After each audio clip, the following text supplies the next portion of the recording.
I am Daniel Lucas, and welcome to Book 101.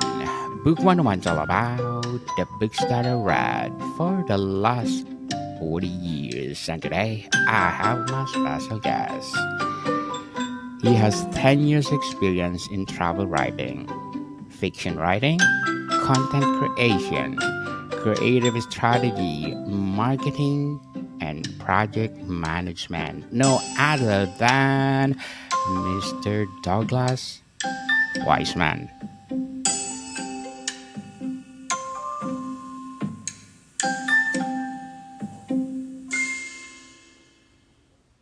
Hi, thanks for having me. I mean, you said it better than I could. So, Welcome to Book 101, Mr. Douglas. As usual, can you please introduce yourself? absolutely. So I'm Douglas Weissman or Doug Weissman, depending on how well you know me. And I was born and raised in the Los Angeles area, California, but I've traveled around the world, been to nearly 50 countries. So my goal is to get to 50 before I'm 40. I work as a travel writer. I've also published 8 books. My ninth book is due out in April. And so I have a lot of experience writing fiction, travel writing, and just enjoying the stories that we create. Yes, enjoy the books that Mr. Douglas are offering. So, how do you begin your writing process?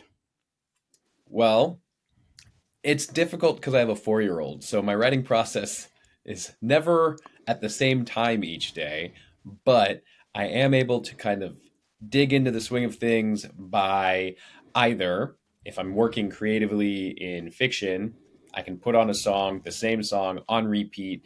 And if that's not working, I will literally write the same paragraph from Ernest Hemingway's A Farewell to Arms over and over again until I feel like I got the rhythm for my own work. And then I'll move on to start writing my own stuff. And those two things, believe it or not, help me. Otherwise, if I'm doing my travel writing work, I have to sit in the chair at mostly the same time, drop my daughter off, come home, sit in the chair with a mug of tea, which I always have on hand, including right now, and just go. That one's more ingrained. It's kind of the habit perform becomes the ritual. Do you prefer writing in silence or with background noise, and why? Honestly, I don't mind either way. The only time background noise becomes a problem for me is when it's directed to me, right? So if I'm in a cafe, I love it. I love people talking. I love the sound of the espresso machine buzzing. But if somebody starts talking directly to me, then I can't ignore that and I'm drawn out. But otherwise, silence is fine. Music is fine. Ambient noise is fine. You're versatile. Yeah. So, how do you overcome writer's block? I usually go for a walk. That's the biggest one for me because writer's block happens. Sometimes I'm just stuck. I focus on something too hard and I can't kind of see the forest through the trees.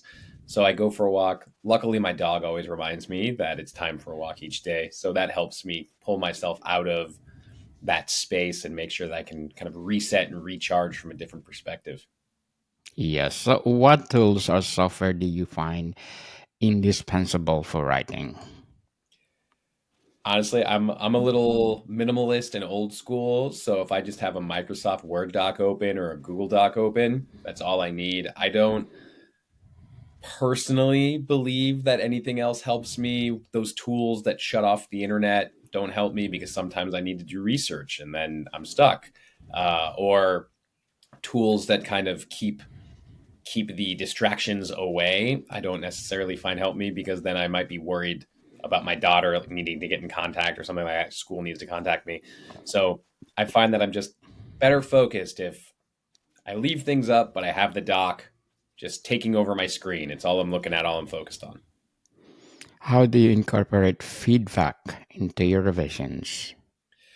That's a great question. Feedback's always very subjective, so it's difficult. I have to look at what I'm trying to do, look at what the majority of people are seeing as not working, and see where those overlap. And also what my intentions are versus what the person offering feedback's intentions are, because sometimes they don't overlap. One time I was talking to an agent, and this was with my previous book, Life Between Seconds, years ago before it was published, naturally. And he said he really liked the work, but he wanted me to remove all the magical realism from the book. And I just wasn't ready to do that. I wanted it in there for a lot of different reasons, and I love magical realism being one of those reasons. But he said, okay. And that was just part of the feedback process. And he wasn't really able to work with me because I didn't take that note. And that was fine. I got the book published eventually anyway. But it's just understanding why I want to do something. Does it actually help the story? Where does it help the story? And if I can answer those things, then I could leave something alone. If I get a note and I'm seeing, oh, this will actually better the story for these reasons, then I can't be so precious with my work that I don't respect and expect things to change. Very well said, Mr. Douglas. So, what is your strategy for dealing with criticism of your work? Hmm. I don't know if I have a strategy for dealing with criticism for my work. Actually, I mean, ignore it as much as possible is always at the top of my mind. Most writers that I admire generally say that they don't read the comments or criticisms, but in this day and age, it's practically impossible, especially when you have, hopefully hundreds or thousands of people's reviewing your book on Amazon or on Goodreads or on Barnes and Noble or these other book marketplaces. So it's difficult to avoid. I try to avoid it as much as possible, but just coming back to that space of going for a walk, pulling myself out of that headspace is necessary if there's a negative review somewhere along the line, especially if the review seems to be correlated with nothing about writing, right? So if somebody says the writing is off or the rhythm or it didn't like this character, you know what? That's fine, totally subjective. But if it's something along the lines of uh, that they just missed something completely that was obvious and glaring in the story, then that just makes me upset. Like it makes me mad as opposed to just like, okay, that's their opinion, I get it. And I think that's harder for me to overcome. Yes, last week I have an interview about the author, and we talk about the reviews of her books. And one of the reviews is complaining about the retailers, not the book itself. And Yeah, he gave a bad review just because the book is late coming to her. So I told to the author, it's unfair. It's really unfair as an author. yeah, It's that's not exactly it. outside the writing. So, Mr. Douglas, do you set a specific goals for your writing sessions? Sort of. The goal changes naturally, but usually for my writing session, again, this comes back to having a 4-year old. And sometimes, most of the time, at the end of the day, I just don't have the mental capacity to sit there for an hour or 2 hours, or do I have the energy and the time to sit there for an hour or two to write? So, what I started doing during the pandemic was I was set a 10-minute timer, and I would just see how much I could get done within 10 minutes. And that has carried over because I'm still just as tired. I still have just as many projects. I mean, she's 4 now, but she was only two, she was only one around, give or take, when the pandemic started, 1.5 when I started the process. So it's been a few years now that I've been doing the 10-minute timer thing. But the goal can be, how many words can I get in this 10 minutes? Or can I complete an entire scene in these 10 minutes? Or maybe I'll have a prompt that I'll have to do within those 10 minutes. So the goal always changes, but the 10 minutes generally remains the same. What role does research play in your writing process? It definitely has an important impact. For example, my new book coming out in April called Girl in the Ashes takes place during World War II in occupied Paris. So I definitely had to do a lot of research to make sure that certain things were accurate. When certain things that are definitely quantifiable, like, oh, when did Germany invade France and enter Paris? What kind of clothing did they wear? Who was in charge of this specific hospital at this time? what gas rations or food rations were like at the time. All those things are documented and easily researched. But it if I get it wrong, that can impact somebody's read of the story. Where the other things of, well, I'm making up this character, I'm making up this life. Maybe I'll base it on a real person, or maybe I'll base it on somebody I know. We're not that needs less research naturally, but all of those little details, those finer details that help create this world are necessary. And I would say it took me maybe a year, 10 months to a year of just straight research before I felt comfortable diving in and reading or writing that book specifically.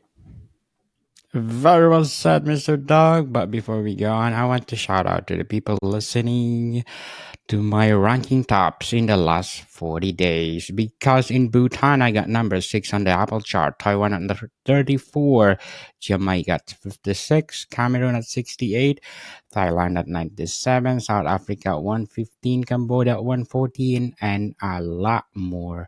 Thank you so much for supporting this podcast, because this podcast is created to empower writers all over the world like Mr. Douglas Weissman. So, Mr. Douglas, do you prefer to write a specific time of day? And if so, when? I wouldn't say I prefer a specific time of day, but I would say I have fallen into a specific time of day. So when I first started writing Life Between Seconds, my book that came out in 2022, I was writing during the day. I would have 2, 3 hours to sit at a cafe and just power through and get so much done and feel great and drained at the end of the day. But then as life evolves and I evolved and things change, I didn't have that ability to do that anymore, especially with a wife, a kid, a different day job, all these things. So I started writing at night, and it's not necessarily late. And again, that 10-minute timer makes me focus real quick and dive right in real quick. So it's usually around between 7 and 8:30 that I'll do writing now. How do you stay motivated during long projects? That's a good question. I think it's just this endless desire to see it through. Shiny object syndrome is always there and difficult. That idea where, oh, I love this idea and I get started on the project, and then halfway through, oh, but there's this new idea that I want, and that's really calling me. But I just got to put those aside. Those ideas, I'll write them down, and I know it's there for when I'm ready to go back to it. And sometimes I've finished a project, gone back to those ideas, and thought, oh yeah, that's not a great idea. So I'm glad I didn't pursue that and trade off what I eventually finished for this new one. But it's staying motivated is all for me about that personal goal, that personal justification, and also knowing that no one else is going to do it for me. I can't expect someone else to finish that book, so I have to do it. Do you plan your story argument from start to finish before writing, or do you let it evolve? I definitely let it evolve. I am not a planner. I Even when I try to plan, the first 5 books that I wrote, 6 books that I wrote, were all needed to be outlined. I was contracted by a publishing company. I had an understanding of kind of where the books were going in a bit of a way, at least from book one, and I had to send them an outline for each book so they knew that I had an idea. And it's somewhat evolved from those outlines, but not by much. Where the other books that I've written I've felt have been far more organic and felt more authentic because they were able to move at the whims of the characters' decisions to reach the ultimate outcome, as opposed to feeling like I was navigating through a structure that should have or could have changed because the characters evolved better into something different, into something more connective and engaging and emotional. Very well said, Mr. Doug. So, how do you handle distractions while writing? I handle them poorly, I think. Distractions when I'm writing come in so many different forms. My dog is very vocal and will whine, especially if it's about 10 a.m. my time and she decides that she wants a walk, or my daughter running in to show me a doll, or my wife needing help reaching something because she's short and I'm taller. But so you just never know where and when it's going to come. The hardest part for anybody is always just getting back into the groove of writing. I think that 10 minute for me, that 10 minute timeline is so important because it also means that if I tell them, or at least if I tell my wife, my 4 year old, she's 4, so she doesn't know how long 10 minutes is. But if I tell my wife and I set a timer uh, and it's towards the end of the night, she knows, okay, no distractions. I'm not going to go. She'll occupy my daughter, our daughter, for that 10 minutes. It's easy to occupy a kid for 10 minutes as long as you don't tell them that you need to be alone for 10 minutes.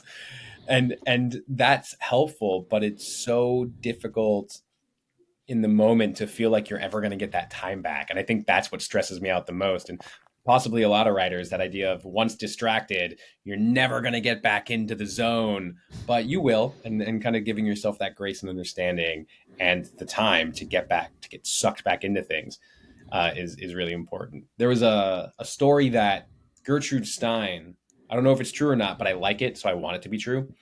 Gertrude Stein used to write in the car while her partner was shopping.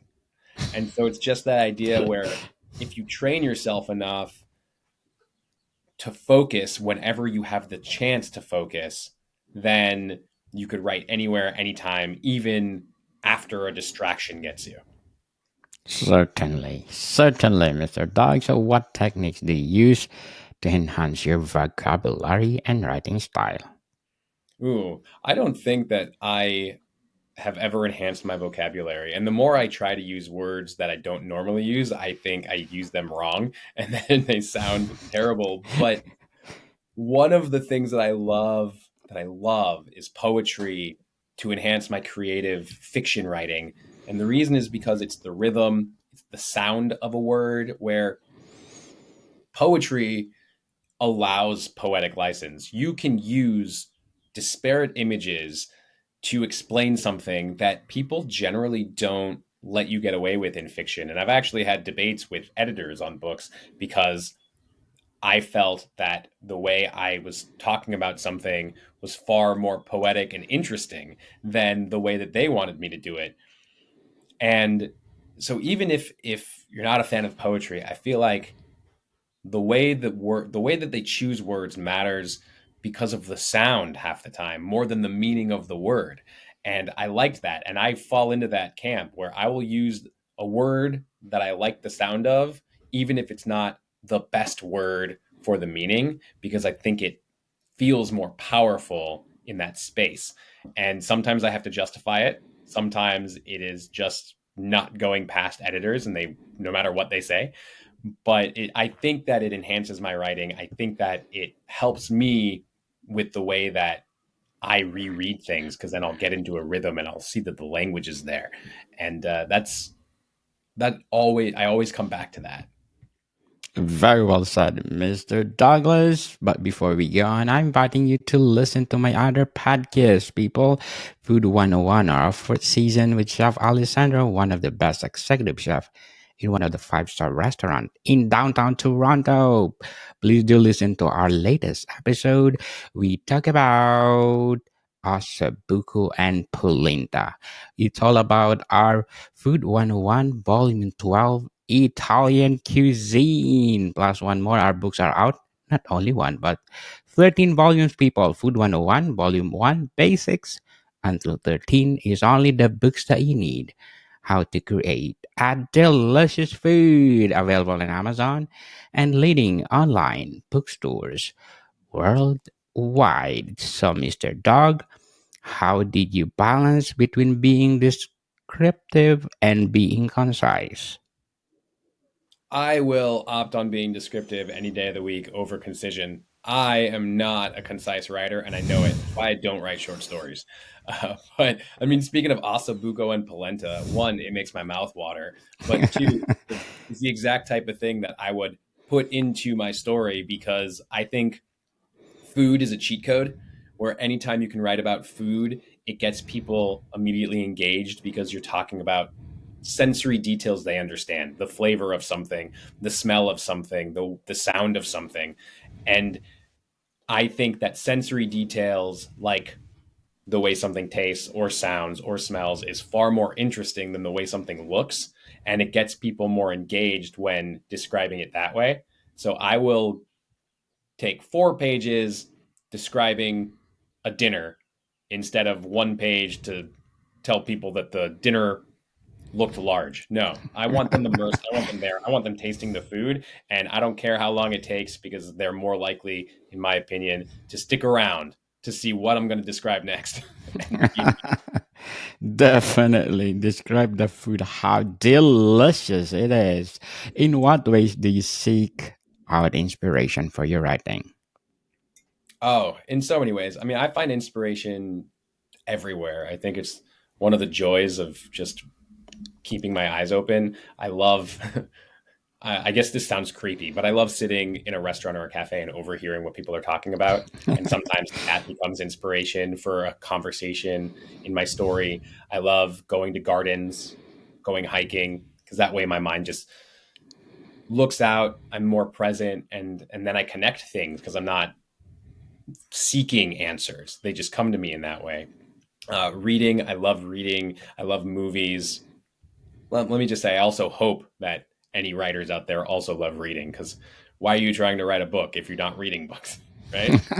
Yes, But those are the definitely. things that keep me engaged. And cooking, I am not a great cook. I freely admit that I'm not a great cook, but I love food. And I also think that food brings people together. And so when I have the opportunity to try new food or to share food with new people, I always find inspiration there too.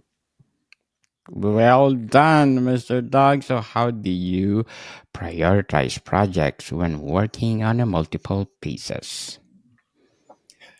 Usually, deadline is the thing that I prioritize the most. So, if I have a deadline, the earlier the deadline, that one's getting prioritized. But for those who don't have deadlines that seem to be working on multiple pieces, I also find that when I finish one piece, I have to put it aside because I can't finish a piece and revise the piece right away because I'm still in it. So it's a perfect time for me to then go to another piece and start working on that, whether writing it or revising it. Then, when I'm sufficient in that space, I'll go back to the other piece to review it, to revise it. And kind of going back and forth like that lets me come with fresh eyes to both things. So I can see, oh, this isn't working. Why did I think about this? Or, oh, there's a big gap here that needs connection. How am I going to fix these things? Because I'm no longer in that space. And this is a thing I see with a lot of writers, including myself. I know the world so well that I forget to include things because it's in my head, but it's not on the page. And if it's not on the page, readers aren't going to know it exists. So I have to go in and put those things back in, realizing that they weren't there now that I've had sufficient time and space. Otherwise, I just build those bridges on my own and don't realize it. Yes, well done. So, Mr. Dog, what advice will you give to someone struggling in their writing? Well, that's a hard one because there's different types of struggle in the writing. Is it an inspiration issue? Is it a focus issue? Is it a timing issue? I would come back to the thing that helped me when I was having trouble writing. And well, it's two things. One, always build character and give yourself 10 minutes. And the reason those two things work for me is if you have a character that you are connected to and you have built and that you understand that they are essentially their own person now, you know what's in the refrigerator, you know if they're going to choose to go left or right at the stop sign.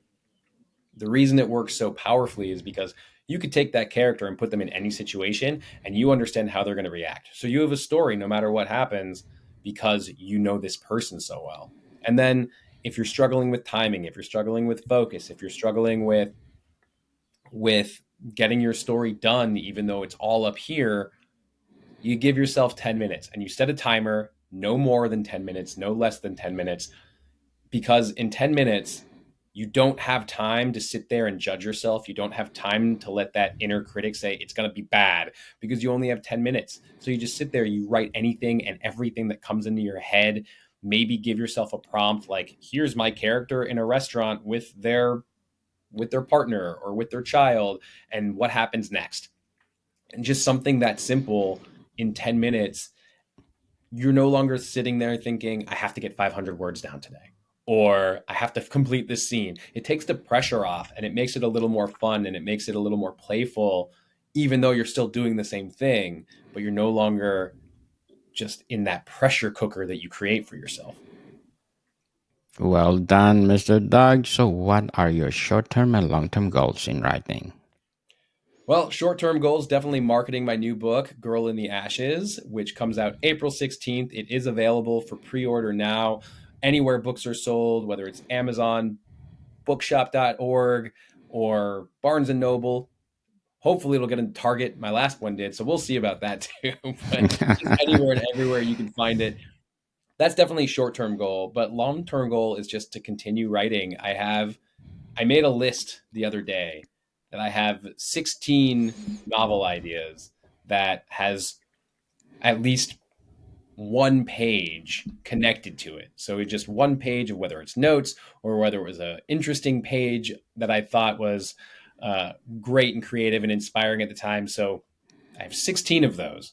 So long-term goal would be to at least do those 16 novels, but maybe there's more coming because there's always more ideas. Yes, more coming, people. So, let's talk about your upcoming novel, Girl in the Ashes. How did you craft it? Yeah, that was an exciting one. My wife was the one who came up with the idea because we were really into the show Dexter at the time, and I'd never seen it, and it was one of her favorites. So we were watching it together. And for anybody who hasn't seen Dexter, it's about a serial killer with a moral code.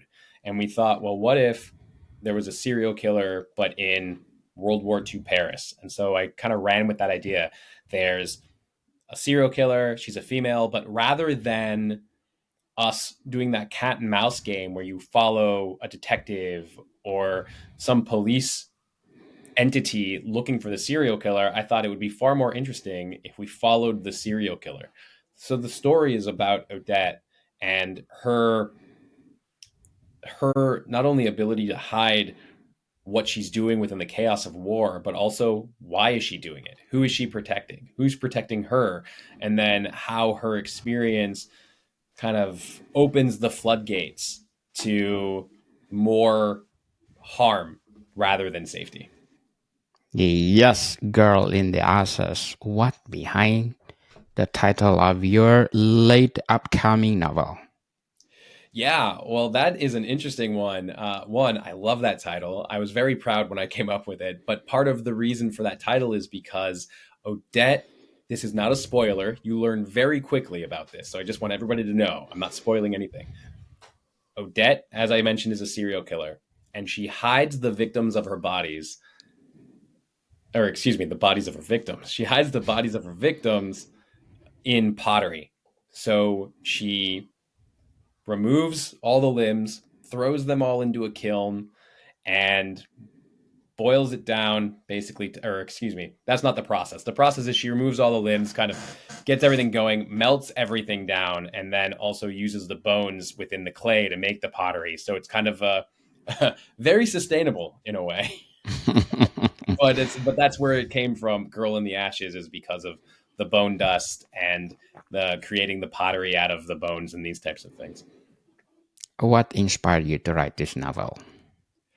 Uh, well, hopefully not a serial killer who hides bones in pottery, but it was just I've always had a fascination for World War II history. My grandparents, so my grandfathers, both my mother's father and my father's father, were stationed in the Pacific Theater during World War II. My grandmother, one of my grandmothers, also worked as a army secretary during World War II. And I'm Jewish, so I've always had this, I'm going to say, morbid fascination with the Holocaust. And because I grew up knowing so many Holocaust survivors and so many family members affected by the Holocaust and all of these things, that it's just kind of inescapable, and it's part of my heritage and my lineage. So kind of putting it from a different perspective and putting it with a different twist to get, I think, more people involved, I thought it was a bit of a Trojan horse, where how can we get people more interested and understanding of what actually took place there? Well,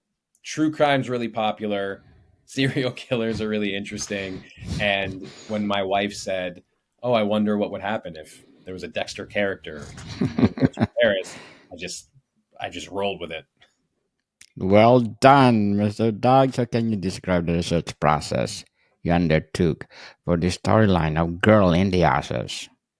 That was it was so broad, honestly. I was researching anything and everything that had to do with in and around kind of France, World War II time. And the truth is, I needed to narrow it down because it became too much. There's so much out there. But one of the books that really helped me was, I don't remember the author, but it was called I think it was When Paris Went Dark was the title, and it was just all about this timeline when the German occupation happened, and it just so rich in the information of what it was like, of even the way that citizens had to use the lottery tickets to buy meals and things like that, how many tickets would be worth something, and it was just incredibly detailed. I was able to get a nice chunk of information out of that. But then some of the details I needed weren't in there. So I would have to check out gigantic stacks of books from the library, and only to find the information on one detail I was looking for. But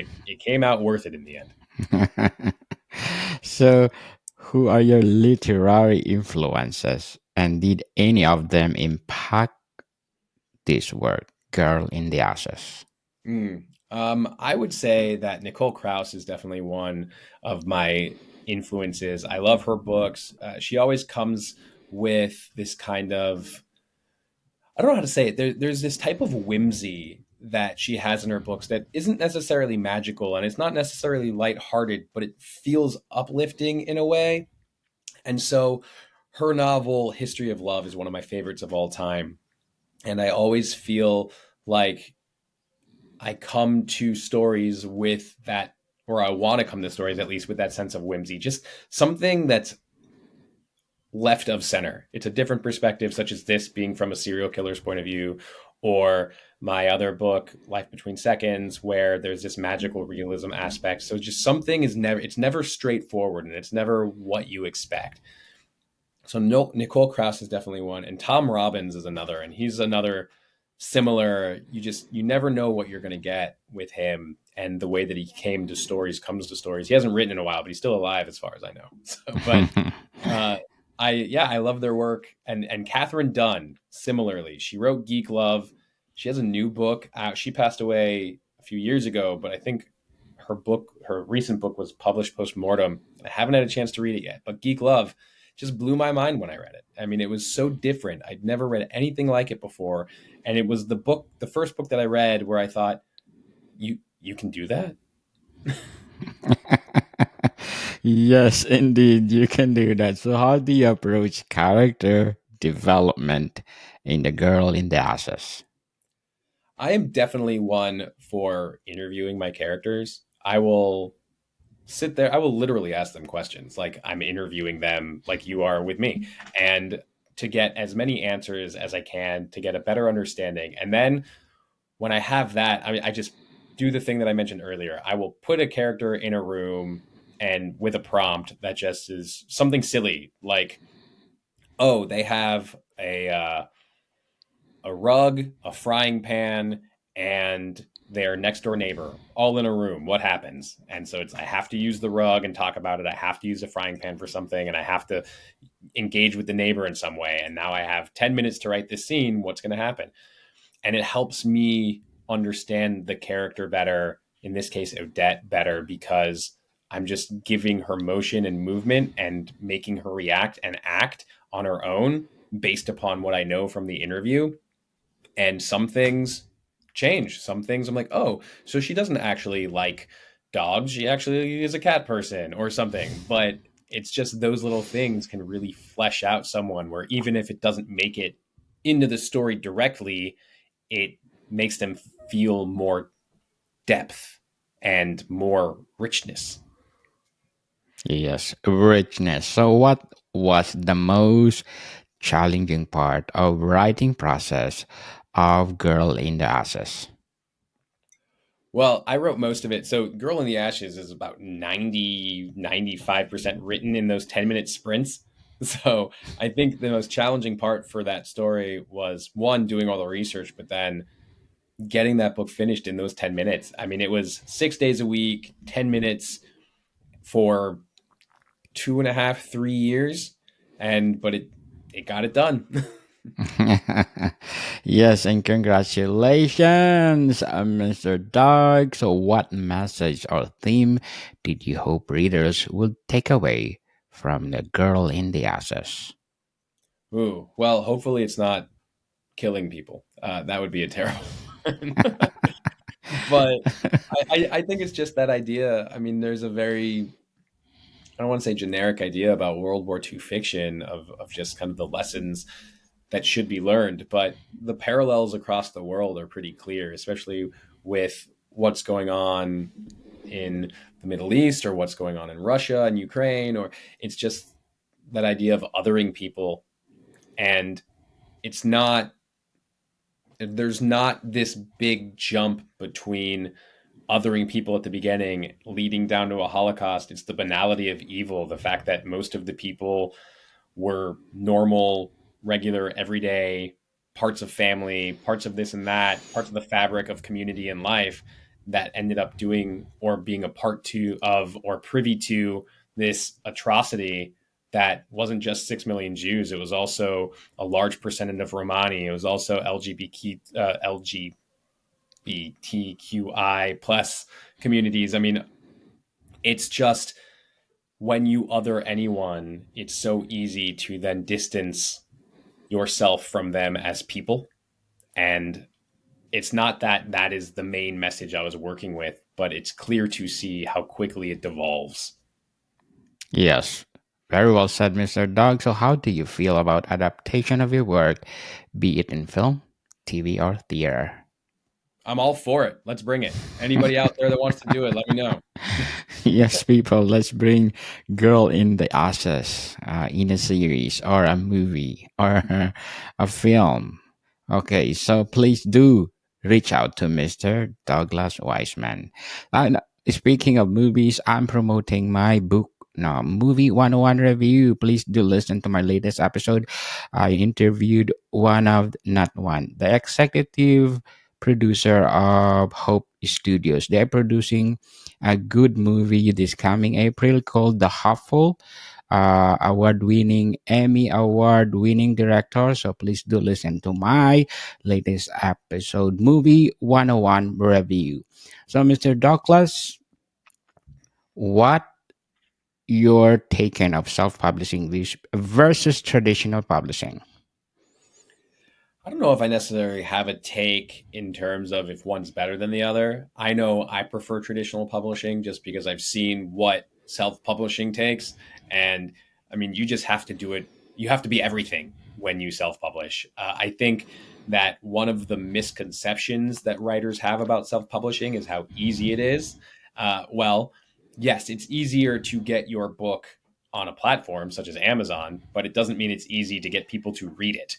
And I think it's not necessarily any easier if you're going the traditionally published route. It's just that going with a traditional publisher, I don't have to do the cover art. I have an editor that I get to work with. I don't have to reach out to do the publicity completely. I still do marketing for myself. I still want to make sure I reach out to every angle and perspective possible so people know about the book. But at least I also have another branch working in that space. And it's also much easier working in traditional publishing to get your book into bookstores, where it's far harder if you're a self published author. So I'm not saying that one is better, but I know that I don't want to do certain things.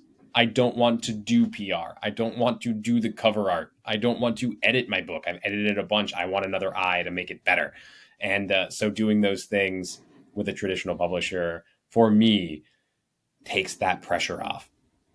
Yes, well said, Mr. Doug. So, what is the most rewarding aspect of being an author?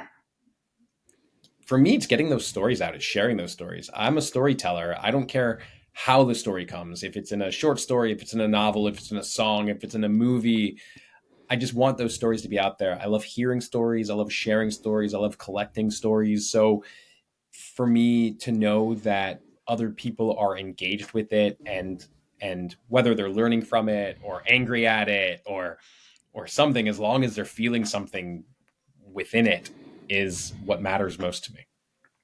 Yes. So, Mr. Douglas Weissman, can you please invite our listeners to support your upcoming novel, Girl in the Ashes? Absolutely. Please, you can pre-order it today on Amazon or Barnes& and Noble or bookshop.org, wherever books are sold. Girl in the Ashes. Douglas Weissman has a beautiful cover, I think, personally. But you Yes. could also thanks. You could also Just visit like my website. just like Yeah, one say of it. the best-selling author, best-selling books. Right? That's why Yes. when I got the preview of the cover, I was over the moon because I thought, just like you, it looks like something that would be on a bestseller list. It looks like something that would Yes. be face forward out the window at a bookstore. And so you can also visit my website, douglasweissman.com. I'm very active on LinkedIn as well. If you want to reach out to me, and love to talk books, love to talk writing, love to talk all things creative. Okay, so Mr. Douglas, thank you for your time. No, thank you. I loved it. I really appreciate you having me.